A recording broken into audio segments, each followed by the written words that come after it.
Hello and welcome to Market Watch here at Card Horizon. Pokemon, Magic the Gathering and Riftbound all covered today. One Pokemon first partner illustration collection, a product we talked to you about a month ago already, and it seems like our predictions have come to fruition.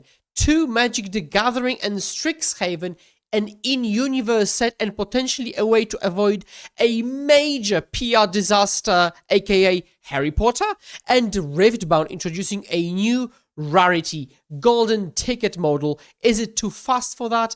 Or maybe this is the correct time. Now, please remember to like, share and comment and subscribe to the channel for new upcoming market watches, and let's go get into it.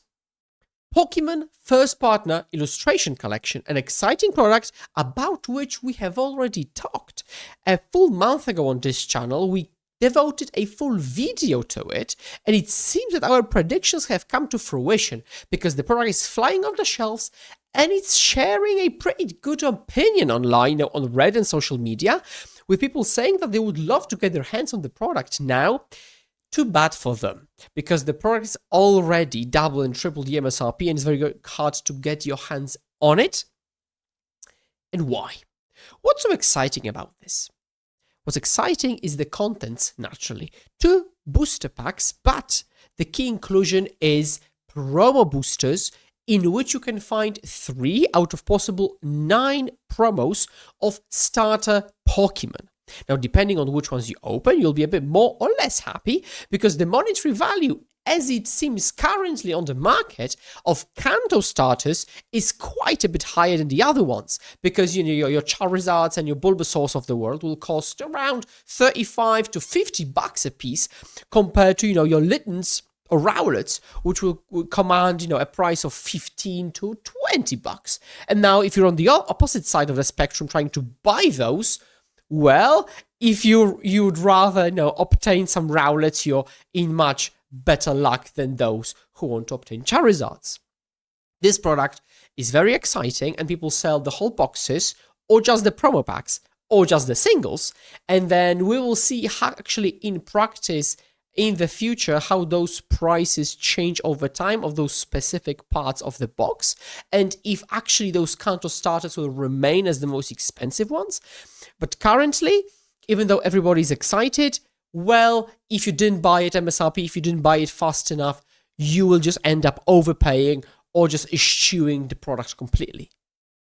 Secrets of Strixhaven and the Codex bundle for Magic the Gathering. Now, this is an in-universe set, a term which we have had to coin as opposed to universes beyond. Now, players seem to be pretty excited about every in-universe set, kind of disproportionately to maybe what they may have been excited about in the past.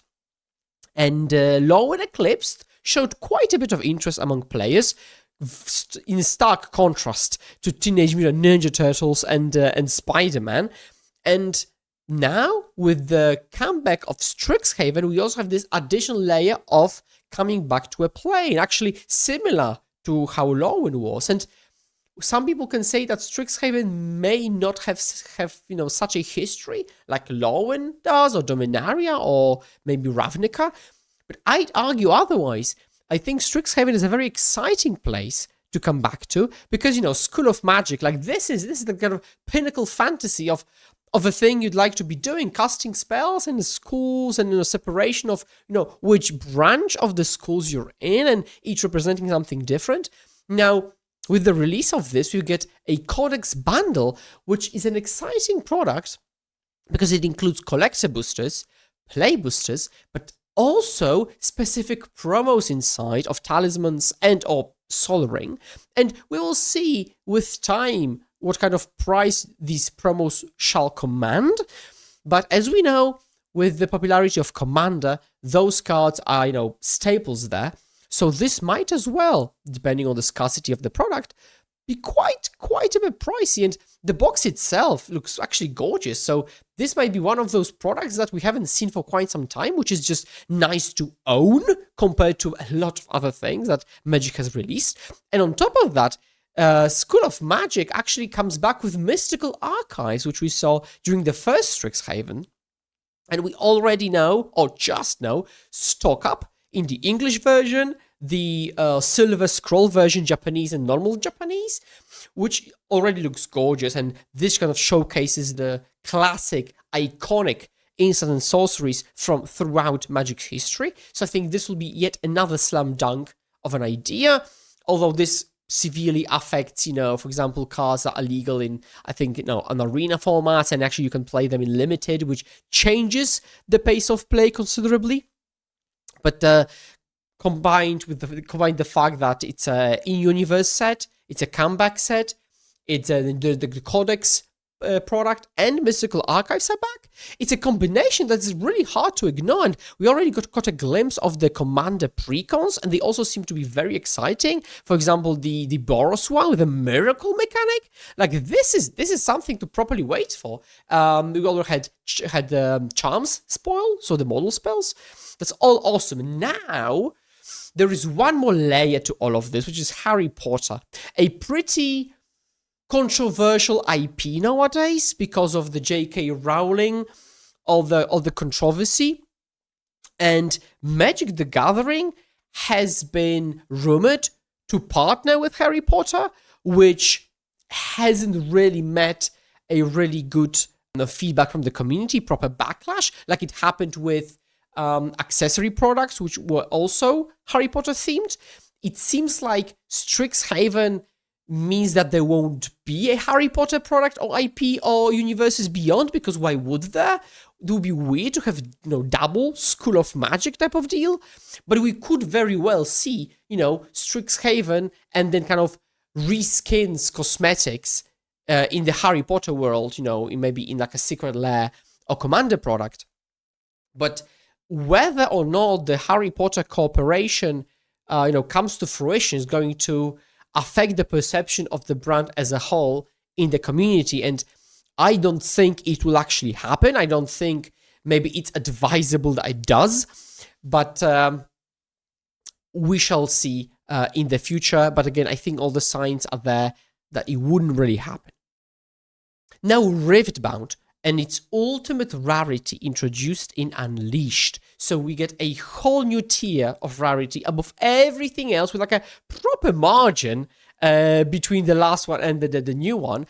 And Ultimate is set to be at a 0.1% pull rate, which is roughly a single copy in 40-ish boxes.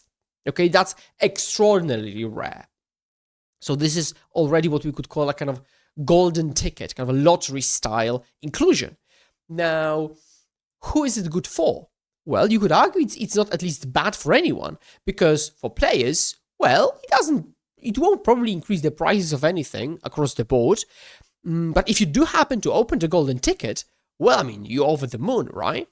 And this is kind of exciting because every booster opening gives this kind of tingle and excitement that there might be that card in it.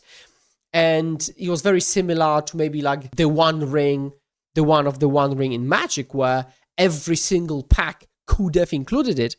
And so the fact that it could include that is very exciting. Actually, tying it back to the Magic and Strixhaven, it was very similar because you could have opened, for example, some kind of very rare Japanese style Mystical Archive, which could have commanded quite a bit of price, or if anything else, just a very cool card to open. And so Baron Nashor will be that card this time, and so I think everybody will be, hoping and keeping their fingers crossed that they do open that, and they are the ones winning the golden ticket. Although, as I said, the likelihood is very, very low. Now, you could argue that maybe introducing another rarity and such a kind of chase rarity so early in the lifespan of the entire game is a bit too early. But, there could be arguments pro and con for both. Now, it seems like there is nothing wrong, no drawback to introducing that. Other than the fact that it gives that kind of, hype around every single booster pack, which seems to be a net positive. Although there is one major minus, which is the fact that it's a precedent. It's going to be something hard to kind of roll back if you introduce a whole new rarity, which is something that tends to be evergreen in TCGs, well, you probably won't go back on that and say, well, actually, it doesn't exist anymore. So let's say they want to continue that. Will still be like one card every time. What if the card itself is a dud and is unplayable completely? So then how do we match the rarity and scarcity with the completely unplayable nature of the card? So we will see how it actually shakes out in the future. But what is interesting is that with the advent of Unleashed, we saw a change in price of the Origin set. And actually it's been steadily and steadily going up and up and up. And so though this might, as some people say, the best time to have bought Origins was, a couple of months back, but the second best time might be now.